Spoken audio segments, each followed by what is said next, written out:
വിശേഷം? എല്ലാവരും സുഖം തന്നെയെന്ന് വിശ്വസിക്കുന്നു. ഞാനിവിടെ സുഖമായിരിക്കുന്നു.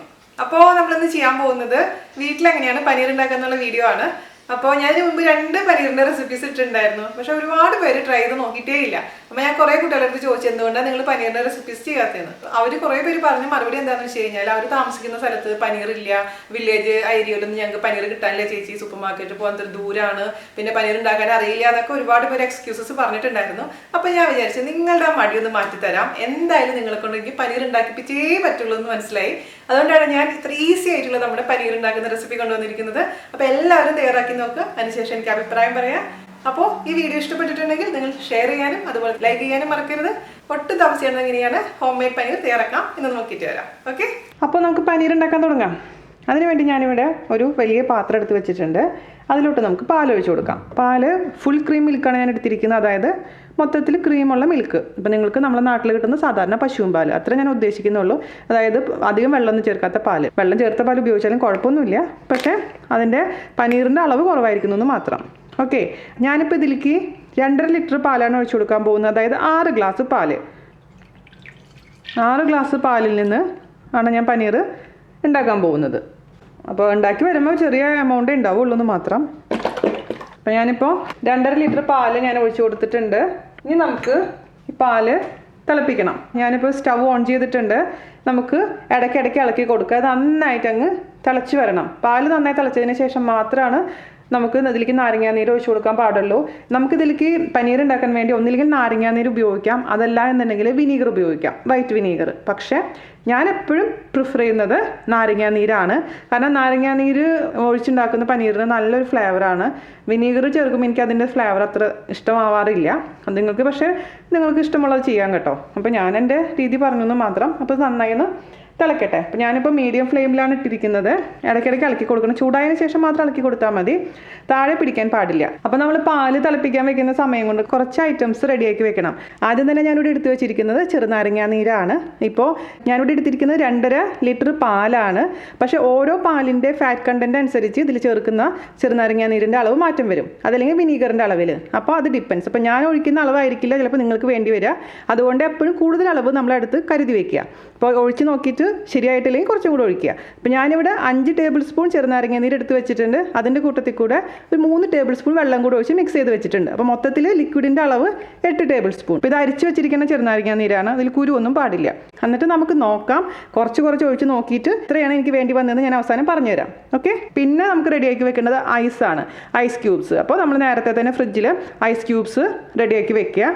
ഇനി റെഡിയാക്കി വെക്കേണ്ടത് എന്താണെന്ന് വെച്ച് കഴിഞ്ഞാൽ ഒരു തുണി എന്ന് പറഞ്ഞാൽ ഞാനിപ്പോൾ ഇവിടെ ഉപയോഗിക്കുന്നത് എൻ്റെ മോൻ്റെ മേൽമുണ്ടിൻ്റെ ഒരു പീസാണ്. അതല്ലെങ്കിൽ നല്ല കോട്ടൺ സോഫ്റ്റ് ആയിട്ടുള്ള സാരി, അല്ലെങ്കിൽ എന്താ പറയുക മുണ്ടില്ലേ, നല്ല മുണ്ട്, എല്ലാം നല്ല നൈസായിട്ടുള്ള മുണ്ട്. അതായത് വെള്ളം നന്നായിട്ട് പോകണം, പക്ഷേ അതിലത്തെ ആ പനീറൊക്കെ അതിലിരിക്കുകയും വേണം. അതേ രീതിയിലുള്ള നല്ല സോഫ്റ്റ് ആയിട്ടുള്ളൊരു തുണി, ചീസ് ക്ലോത്ത് എന്നാണ് പറയുക ശരിക്കും പറയുകയാണെങ്കിൽ, ശരിയായ രീതിയിൽ വാങ്ങിക്കുകയാണെങ്കിൽ. പക്ഷേ നമ്മളിപ്പോൾ നമ്മുടെ വീട്ടിലുള്ള ഏതെങ്കിലും തുണി എടുത്തിട്ട് ചെയ്യാം. പക്ഷേ അത് നല്ല ക്ലീൻ ആൻഡ് നീറ്റ് ആയിട്ടുള്ള തുണി ആയിരിക്കണം. അത് പ്രത്യേകിച്ച് ഓർക്കുക. അതിന് വേണ്ടി മാത്രം നമ്മൾ മാറ്റി വെച്ചാൽ മതി. അത് വേറെ ഒരു ആവശ്യത്തിന് എടുക്കാൻ പാടില്ല. അതെടുത്ത് മാറ്റി വയ്ക്കുക. അതെപ്പോഴും അപ്പോൾ നമ്മൾ ഉപയോഗിക്കുന്നതിനേക്കാൾ മുൻപായിട്ട് നനച്ച് എടുത്ത് വെക്കണം. ഡ്രൈ ആയിരിക്കുന്ന തുണി പാടില്ല, നനഞ്ഞിരിക്കുന്ന തുണി അത് റെഡിയാക്കി വെക്കുക. അതുപോലെ തന്നെ ഒരു സ്ട്രെയിനർ, ഒരു അരിപ്പ. ഞാനിപ്പോൾ സാധാരണ രീതിയിൽ എപ്പോഴും അരിക്കാറുള്ള ഒരു അരിപ്പയാണ് എടുത്ത് മാറ്റി വെച്ചിരിക്കുന്നത്. ഇതൊക്കെ റെഡിയാക്കി വെക്കണം കേട്ടോ, നമ്മളെ സിങ്കിൻ്റെ അടുത്ത്. കാരണം ഇത് നമ്മൾ പനീർ റെഡിയായതിന് ശേഷം നേരെ സിങ്കിൻ്റെ അടുത്ത് കൊണ്ടുപോയിട്ട് അരിപ്പയിലോട്ട് ഒഴിക്കുകയാണ് ചെയ്യുന്നത്. അപ്പോൾ ആ സമയത്ത് ഇതെല്ലാം അവിടെ റെഡി ആയിട്ടിരിക്കണം. അല്ലാതെ നമ്മളിവിടെ പനീർ റെഡിയായതിന് ശേഷം പോയി അരിപ്പ അന്വേഷിക്കാനും അതുപോലെ തന്നെ തുണി അന്വേഷിക്കാനും നിൽക്കരുത്. ഈ സംഭവങ്ങളൊക്കെ റെഡിയാക്കി വെച്ചു എന്ന് ഉറപ്പിച്ചതിന് ശേഷം മാത്രം കാര്യങ്ങൾ ചെയ്യുക. ഓക്കെ, പിന്നെ ഞാൻ പറഞ്ഞ പോലെ ഇടയ്ക്കിടയ്ക്ക് ഇളക്കി കൊടുക്കുക. പിന്നെ നമ്മൾ ഇതിന് ഉപയോഗിക്കുന്ന കയ്യിലെപ്പോഴും നല്ല ക്ലീൻ ആയിരിക്കണം. ഇതിൽ എണ്ണമയൊന്നും പാടില്ല. അതിന് വേണ്ടിയിട്ട് ഈ പായസം ഉണ്ടാക്കാനും ഇതുപോലത്തെ പാലൊക്കെ ഇളക്കാൻ വേണ്ടിയിട്ട് ഒരു പ്രത്യേകിച്ച് കയ്യിൽ മാറ്റി വയ്ക്കുക. ഓക്കെ, നമ്മുടെ പാല് ഏകദേശം നന്നായി ചൂടായിട്ടുണ്ട്. ഇതിപ്പോൾ തിളയ്ക്കാൻ തുടങ്ങാൻ പോവുകയാണ്. അപ്പോൾ ഇപ്പോൾ കണ്ടിന്യൂസ് ആയിട്ട് ഇളക്കാൻ മറക്കരുത്, അല്ലെങ്കിൽ പെട്ടെന്ന് തന്നെ അങ്ങ് തൂകിപ്പോകും. അത് ശ്രദ്ധിക്കുക.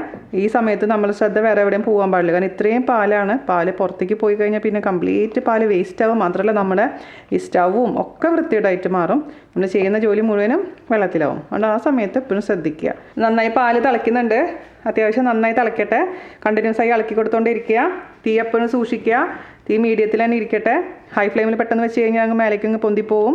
അപ്പോൾ ഒരു 2 മിനിറ്റോളം ഇത് നന്നായി തിളയ്ക്കാൻ അനുവദിക്കുക. നമ്മുടെ പാല് 2 മിനിറ്റ് ബോയിൽ ചെയ്യുക. അതിനുശേഷം നമുക്ക് ഓഫ് ചെയ്ത് വെക്കാം. അപ്പോൾ ഒരു 15 മിനിറ്റ് പിടിച്ചിട്ടുണ്ട് എനിക്ക് ഈ പാല് തിളച്ച് വരാൻ. അപ്പോൾ പിന്നെ അത് ഓരോരുത്തരുടെ സ്റ്റവ് അനുസരിച്ചും പാലിൻ്റെ ക്വാണ്ടിറ്റി അനുസരിച്ച് മാറ്റങ്ങൾ വരും. അപ്പോൾ നമ്മൾ പാല് നന്നായി തിളച്ചിട്ടുണ്ട്. ഇത് ഞാൻ ഓഫ് ചെയ്ത് വെക്കുകയാണ്. ഓഫ് ചെയ്തിട്ട് ഒരു 5 മിനിറ്റ് ഇങ്ങനെ തന്നെ ഇരിക്കട്ടെ. അപ്പോൾ 5 മിനിറ്റ് കഴിഞ്ഞിട്ടുണ്ട്. ഇത് നന്നായി ഇളക്കി കൊടുക്കുക. പാല് പാടൊന്നും വരാൻ പാടില്ല. അപ്പോൾ ഞാനത് ഐസ് റെഡിയാക്കി വെച്ചിട്ടുണ്ട്. ഐസ് എടുത്ത് അടുത്ത് കൊണ്ട് വെക്കുക. നമ്മുടെ ചെറുനാരങ്ങ നീര് ഒഴിച്ചു കൊടുക്കേണ്ട സമയമായിട്ടുണ്ട്. ഞാൻ പറഞ്ഞ പോലെ അതിനൊരു പ്രത്യേകിച്ച് കണക്കൊന്നുമില്ല. ഒന്ന് പതുക്കെ ഇളക്കി കൊടുക്കുക. നമ്മൾ ഓവറായിട്ട് അങ്ങ് ഇളക്കി കൊടുത്തു കഴിഞ്ഞാൽ ഇങ്ങനെ ഭയങ്കരമായിട്ട് ചെറിയ ചെറിയ പൊടികളായിട്ട് മാറും. രണ്ട് സമയം പിടിക്കും ഇതൊന്ന് പിരിഞ്ഞ് വരാൻ. കുറച്ചും കൂടി ഒഴിച്ച് കൊടുക്കണം. 1 ടേബിൾ സ്പൂണും കൂടി ഒഴിച്ച് കൊടുക്കുക. കൂടുതൽ വേണ്ടി വരും. അപ്പോൾ 2 സ്പൂണും കൂടി എക്സ്ട്രാ ഒഴിച്ചിട്ടുണ്ട്. ഇപ്പോൾ റെഡി ആയിട്ട് വരുന്നുണ്ട്. അപ്പോൾ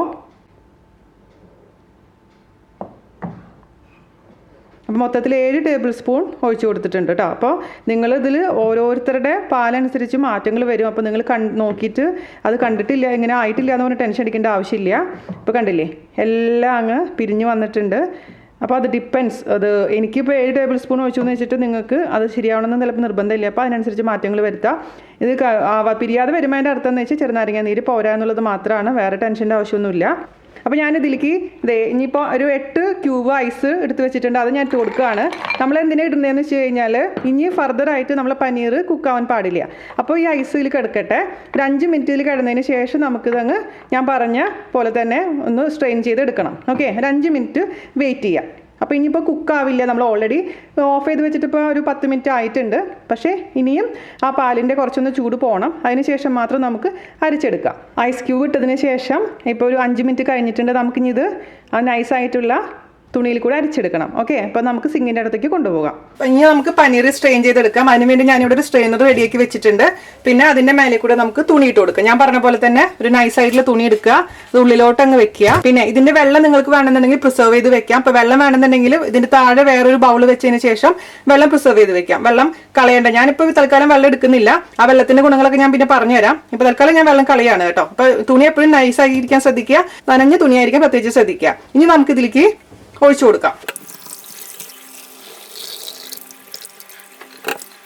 ഈ പാത്രത്തിന് എല്ലാ പനീറും ഇതിൽ എത്തിയെന്ന് ഉറപ്പ് വരുത്താം. ഇപ്പൊ ചിലവരെന്താ ചെയ്യാന്ന് വെച്ച് കഴിഞ്ഞാല് ഈ പനീർ അങ്ങ് വാഷ് ചെയ്യും. പക്ഷെ ഞാൻ പനീർ വാഷ് ചെയ്യാൻ ഇഷ്ടപ്പെടുന്നില്ല. എനിക്ക് ചെറിയൊരു പുളിയുള്ള പനീറാണ് ഇഷ്ടം. അതേസമയം നിങ്ങൾക്ക് പനീർ വാഷ് ചെയ്യണമെന്നുണ്ടെങ്കിൽ ഇതിന്റെ മേലെ കൂടെ വെള്ളം ഒഴിച്ച് വാഷ് ചെയ്ത് കളയാം. പക്ഷെ ഞാൻ അതിനോട് എനിക്ക് അത്ര വലിയ താല്പര്യം തോന്നാറില്ല. ചെറിയൊരു പുളിയുള്ള, ഒരുപാട് പുളിയില്ല. കാരണം നമ്മൾ ഡയല്യൂട്ട് ചെയ്തിട്ടുള്ള ലെമൺ ജ്യൂസാണ് ഒഴിച്ചു കൊടുത്തിരിക്കുന്നത്. പിന്നെ പനീറിന് ചെറിയൊരു പുളി വേണം. അതാണ് അതിന്റെ ടേസ്റ്റ്. അല്ലെങ്കിൽ ഒരു വികാരം ഉണ്ടാവില്ല പനീറിന്. ഇനി നമ്മൾ എന്താ ചെയ്യേണ്ടതെന്ന് വെച്ച് കഴിഞ്ഞാൽ ഇതിലത്തെ വെള്ളം നന്നായിട്ടങ്ങ് കളയണം. അപ്പോൾ ജസ്റ്റ് ഒന്ന് സ്ക്യൂസ് ചെയ്ത് കളയാം. ഒരുപാട് ചൂടൊന്നും ഇല്ല. കാരണം നമ്മൾ ഐസ് ക്യൂബ്സ് ഇട്ട് കുറച്ച് തണുപ്പിച്ചിട്ടുണ്ട്. അപ്പോൾ അതുകൊണ്ട് കൈ പൊള്ളുന്ന ചൂടൊന്നും ഇല്ല. അപ്പോൾ കുറച്ച് നന്നായിട്ടൊന്ന് സ്ക്യൂസ് ചെയ്ത് കളയാം. ഓക്കെ, ഇനി നമ്മൾ എന്താ ചെയ്യാൻ പോകണമെന്ന് വെച്ച് കഴിഞ്ഞാൽ ഇതിന്റെ മേലേക്ക് വെയിറ്റ് എടുത്ത് വെക്കാൻ പോകണം. ഞാനിപ്പോൾ ഇവിടെ 6 ഗ്ലാസ് പാലാണ് യൂസ് ചെയ്തിരിക്കുന്നത്. അതായത് 2.5 ലിറ്റർ പാല്. അതുകൊണ്ട് ഞാൻ 2.5 ലിറ്റർ വെള്ളം ഇതിന്റെ പാത്രം ഇതിന്റെ മുകളിൽ വെക്കാൻ പോവുകയാണ്. അപ്പോൾ ഇതൊരു നല്ല ഷേപ്പായി കിട്ടും. പിന്നെ ഒരുപാട് ഹാർഡാവാൻ പാടില്ല. അപ്പോൾ ഒരുപാട് വെയിറ്റ് വെച്ചിട്ടുണ്ടെങ്കിൽ നമ്മുടെ പനീർ ഒരുപാട് അങ്ങ് ഹാർഡായിട്ട് മാറും. അതിലൊട്ടും മോയ്സ്ചർ ഉണ്ടാവില്ല, അതും ടേസ്റ്റ് ഉണ്ടാവില്ല. അതുകൊണ്ട് ഇതിന്റെ മുകളിൽ വെക്കുന്ന വെയിറ്റ് ഒരുപാട് ഓവർ ആവാൻ പാടില്ല. അപ്പൊ ഞാൻ എപ്പോഴും എന്താ ചെയ്യാന്ന് വെച്ചാൽ നമ്മൾ എത്ര ലിറ്റർ പാലാണ് ഉപയോഗിക്കുന്നത് ആ സെയിം എമൗണ്ടിലുള്ള വെള്ളത്തിന്റെ പാത്രമാണ് ഇതിന്റെ മുകളിൽ കയറ്റി വെക്കാറ്. ഓക്കെ, അപ്പൊ ഞാൻ ഇതിന്റെ മുകളിലേക്ക് ഒരു വെള്ളത്തിന്റെ പാത്രം കയറ്റി വെക്കാൻ പോവാണ്. അമർന്നിരുന്നോളും. ഒരു 2 മണിക്കൂർ അല്ലെങ്കിൽ 1.5 മണിക്കൂർ ഇങ്ങനെ വെച്ച് കഴിഞ്ഞാൽ എന്ത് സംഭവിക്കുന്നു വെച്ച് കഴിഞ്ഞാൽ ഇതിലത്തെ എക്സസ് ആയിട്ടുള്ള വെള്ളമൊക്കെ പോയി നല്ല സോഫ്റ്റ് ആയിട്ടുള്ള, അതേസമയം നല്ല അടിപൊളിയായിട്ടുള്ള ടെക്സ്ചർ ആയിട്ടുള്ള പനീർ നമുക്ക് കിട്ടും. അപ്പോൾ നിങ്ങളുടെ അടുത്ത് ഇതേപോലത്തെ അരിപ്പില്ല എന്ന് വിചാരിക്കുക. അങ്ങനെയാന്ന് വെച്ച് കഴിഞ്ഞാൽ നിങ്ങൾ ഇതേപോലത്തെ തുണിയിൽ പനീർ എടുത്ത് വെച്ചതിന് ശേഷം ഒരു മോളിൽ അങ്ങ് കെട്ടിഞ്ഞാത്തി ഇട്ടാൽ മതി. നമ്മുടെ കിച്ചൺ കൗണ്ടറിലെ കിച്ചന്റെ കബോർഡിന്റെ മുകളിൽ എങ്ങനെ ഹൈറ്റിൽ നിന്ന് താഴോട്ട് അങ്ങ് തൂക്കിയിടുക. അപ്പൊ എക്സസ് ആയിട്ടുള്ള വെള്ളം അങ്ങ് പൊക്കോളും. പിന്നെ അതിന്റെ മുകളിൽ വെയിറ്റ് എന്തെങ്കിലും എടുത്ത് വെച്ചാൽ മതി. പക്ഷെ മിക്കവാറും വീട്ടിൽ ഇതുപോലത്തെ ഒരു സ്ട്രെയിനർ കാണാതിരിക്കില്ല അല്ലെ? എനിക്ക് അങ്ങനെ തന്നെ തോന്നുന്നത്. പിന്നെ നോർത്ത് ഇന്ത്യയിലൊക്കെ ഈ പനീർ സ്ട്രെയിൻ ചെയ്യാൻ തന്നെ ഒരു പ്രത്യേകം പാത്രം ഉണ്ട്. പക്ഷെ അതെല്ലാവരെയും ഉണ്ടാവില്ല. അപ്പൊ നമ്മുടെ വീട്ടിൽ എന്താണോ അവൈലബിൾ ആയിട്ടുള്ളത് അത് വെച്ച് നമുക്ക് ചെയ്യാം. അപ്പൊ ഒരു 1.5 മണിക്കൂറിന് ശേഷം ഞാൻ ഇതിന്റെ കണ്ടീഷൻ കാണിച്ചു തരാം. ഓക്കെ, അപ്പൊ ഇതിപ്പോ 1.5 മണിക്കൂറായി കേട്ടോ. 1.5 മണിക്കൂറായിട്ടുണ്ട്. നമുക്കൊന്ന് തുറന്ന് നോക്കാം എന്തായി അവസ്ഥ എന്നറിയാലോ. നല്ല അസല് പനീർ റെഡി ആയിട്ടുണ്ട്. ഞാനിനി അപ്പുറത്തോട്ട് കൊണ്ടുവന്നിട്ട് മുറിച്ച് കാണിച്ചു തരാം. ഓക്കെ, നമ്മുടെ പനീർ അടിപൊളിയായി റെഡിയായി വന്നിട്ടുണ്ട്. നല്ല സോഫ്റ്റ് ആയിട്ട് ഇരിപ്പുണ്ട്. ഇത് മുറിക്കാം. മുറിച്ചൊന്ന് കാണിച്ചു തരാം ടെക്സ്ചർ എങ്ങനെയാണ്. ആഹാ, എന്താ ഇത് നോക്കിക്കേ, അടിപൊളി പനീറായി വന്നിട്ടുണ്ട്. നല്ല സോഫ്റ്റ് ആണ്. അപ്പോൾ ചിലവർ എന്താ ചെയ്യാന്ന് വെച്ച് കഴിഞ്ഞാൽ ഇതിൽ നമ്മൾ ചെറുനാരങ്ങയൊക്കെ ഒഴിക്കില്ല, അതിന് മുൻപായിട്ട് അതിലേക്ക് കുറച്ച് ഹെർബ്സ് ഇടും, അതായത് സ്പൈസസ്. ഇപ്പോൾ എന്താ പറയുക, നമ്മൾ ക്രഷ്ഡ് ചില്ലി, പിന്നെ അതുപോലെ തന്നെ ഇറ്റാലിയൻ സ്പൈസസ് ഒക്കെ ഇട്ടിട്ട് അത് വേറൊരു രീതിയിൽ നല്ല സ്പൈസി രീതിയിലുള്ള പനീറാക്കി എടുക്കും. അങ്ങനെ നിങ്ങൾക്ക് ചെയ്യാം. അപ്പോൾ അതൊക്കെ നിങ്ങളുടെ മനോധർമ്മം അനുസരിച്ച് ചെയ്യാം. പക്ഷേ സാധാരണ നോർമൽ പനീറാണെങ്കിൽ ഇത്രയേ ഉള്ളൂ. അപ്പോൾ നിങ്ങൾക്ക് ക്യൂബ്സ് ആയിട്ട് അങ്ങ് കട്ട് ചെയ്ത് വെക്കുന്നത്. ഇപ്പോൾ എങ്ങനെ സൂക്ഷിക്കാമെന്ന് വെച്ച് കഴിഞ്ഞാൽ, ഞാൻ എങ്ങനെ ചെയ്യാറെന്ന് വെച്ച് കഴിഞ്ഞാൽ, ഇതേപോലെ പനീർ ഉണ്ടാക്കിയതിന് ശേഷം ക്യൂബ്സ് ആയിട്ട് കട്ട് ചെയ്തിട്ട് ഒരു സിപ്പ് ലോക്ക് കവറിലിട്ടിട്ട് അങ്ങ് ഫ്രിഡ്ജിൽ വെക്കും. നിങ്ങൾക്ക് ഇപ്പോൾ എപ്പോഴാണ് ആവശ്യം ആ സമയത്തിന് മുൻപ് ഒരു അരമണിക്കൂർ മുമ്പ് പുറത്തേക്ക് എടുത്തിട്ട് കുറച്ച് വെള്ളത്തിലങ്ങ് ഇട്ട് വെക്കുക. അപ്പോൾ ആ ഫ്രീസ് ആയിട്ടുള്ള പനീർ നല്ല സോഫ്റ്റ് ആയിട്ട് മാറും. പിന്നെ ആ വെള്ളം ഡ്രെയിൻ ചെയ്തതിന് ശേഷമാണ് നമ്മൾ ഉപയോഗിക്കേണ്ടത്. അങ്ങനെയാണ് നമ്മൾ സൂക്ഷിക്കുക. അപ്പോൾ 1 മാസത്തോളമൊക്കെ നമുക്ക് സുഖമായിട്ട് പനീർ സൂക്ഷിക്കാൻ പറ്റും. ഓക്കെ, അപ്പോൾ മുറിച്ചിട്ട് നമുക്ക് എടുത്ത് വയ്ക്കാം. അപ്പോൾ ശരിക്കും പറഞ്ഞാൽ ഇന്ത്യൻ കോട്ടേജ് ചീസ് എന്നാണ് ഇതിനെ പറയുക. ഞാനൊരു പീസിൻ്റെ ടേസ്റ്റ് ഒന്ന് നോക്കട്ടെ കേട്ടോ. നമ്മൾ വിചാരിക്കും ഇത്രയും ലെമൺ ജ്യൂസ് ഒഴിക്കുമ്പോൾ ഇതിന് പുളി കാണുന്നു, പക്ഷേ വളരെ മൈൽഡായിട്ടുള്ള പുളി മാത്രമേ ഉള്ളൂ. അടിപൊളിയായിട്ടുണ്ട് കേട്ടോ. ഞാൻ പറഞ്ഞില്ലേ, നമ്മൾ വീട്ടിലുണ്ടാക്കുമ്പോൾ അതിനൊരു പ്രത്യേക ടേസ്റ്റ് കൂടും. നമുക്ക് സ്വന്തം സാറ്റിസ്ഫാക്ഷൻ കൂടുമ്പോൾ ഉണ്ടാക്കുന്ന കറികൾക്കും കുറച്ച് കൂടുതൽ ടേസ്റ്റ് കൂടും. ഈ പനീർ വെച്ച് ഉണ്ടാക്കാൻ പോകുന്നത് മട്ടർ പനീറാണ്. പക്ഷേ ഇത് ഞാനിപ്പോൾ എനിക്ക് സമയമില്ല, അതുകൊണ്ട് നാളത്തെ വീഡിയോ മട്ടർ പനീർ കാണിക്കാം. അപ്പോൾ ഞാനിത് എല്ലാം കട്ട് ചെയ്തതിന് ശേഷം ഫ്രീസറിൽ എടുത്ത് വെക്കാൻ പോവാണ് കേട്ടോ. അപ്പോൾ എത്ര ഉള്ള പരിപാടി, ഈസി പീസി ആയിട്ടുള്ള പനീർ. വേറൊരു കാര്യം ഞാൻ പറയാൻ മറന്നുപോയി, നമ്മൾ ആ വെള്ളം പ്രിസർവ് ചെയ്ത് വെക്കണമെന്ന് ഞാൻ പറഞ്ഞില്ലേ. വേണമെന്നുണ്ടെങ്കിൽ അതിന് ഒരുപാട് ഗുണങ്ങളുണ്ട്. ഒരുപാട് പ്രോട്ടീൻ കണ്ടൻറ്റുള്ള വാട്ടറാണത്.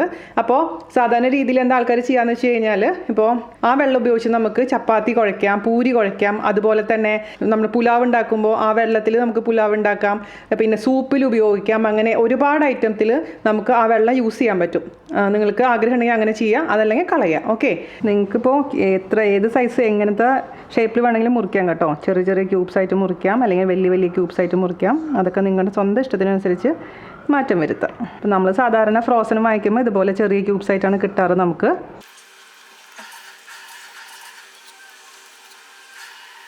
അപ്പം എല്ലാം മുറിച്ചിട്ടുണ്ട്. നിങ്ങൾക്ക് ഇതിൻ്റെ ടെക്സ്ചർ ജസ്റ്റ് ഒന്ന് കാണിച്ചു തരാം ക്ലോസപ്പ് ആയിട്ട്. ഇത് കണ്ടോ, കടയിൽ നിന്ന് വാങ്ങിക്കുന്നേക്കാളും അടിപൊളിയായിട്ടുള്ള ഹോം മെയ്ഡ് പനീർ.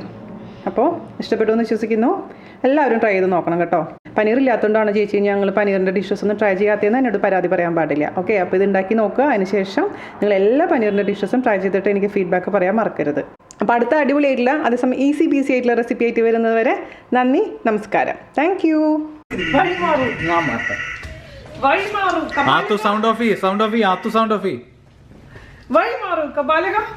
എന്റെ മുന്നിലാണ് നിൽക്കാൻ ആര് പറഞ്ഞു നിന്റെ അടുത്ത്? മാറടാ, എന്റെ അടുത്തോ നിന്റെ കളി? നീ ആര് പറഞ്ഞിട്ടാണ് നീ എന്റെ അടുത്ത് വന്നിരിക്കുന്നത്? ആംഗിൾ ശരിയായി ഇങ്ങോട്ട് എന്റെ തൊപ്പിക്കാൻ നീ. But our school finally afforded the disco ball and the auditorium looked good. The auditorium looked good. Oh, very nice. It looks nice. ഈ കുട്ടിക്കുരുങ്ങനെ ആരാണ് കയറ്റി വിട്ടത്? ആരെവിടെ? പടയാളികളെ വന്നവരെ പുറത്താക്കൂ, പുറത്താക്കൂ. കൈവേദന കൊടുക്കാം. അതാ എടുക്കുക. കളി കാര്യമാവരുത് സഹോദര. നമ്മൾ കൂട്ടുകാരാ, വെള്ളക്കുടി. ഓക്കെ, എന്റെ കൂടെ വരൂ, നമുക്ക് യുദ്ധം ചെയ്യാം ഒരുമിച്ച്. ഓക്കെ, ഞാൻ ജോഷി എന്റെ അടുത്തേക്ക് വരണ്ട.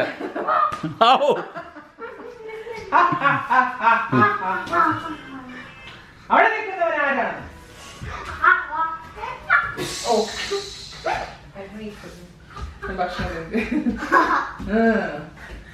എല്ലാവർക്കും ഇതൊരു പാഠമാവട്ടെ.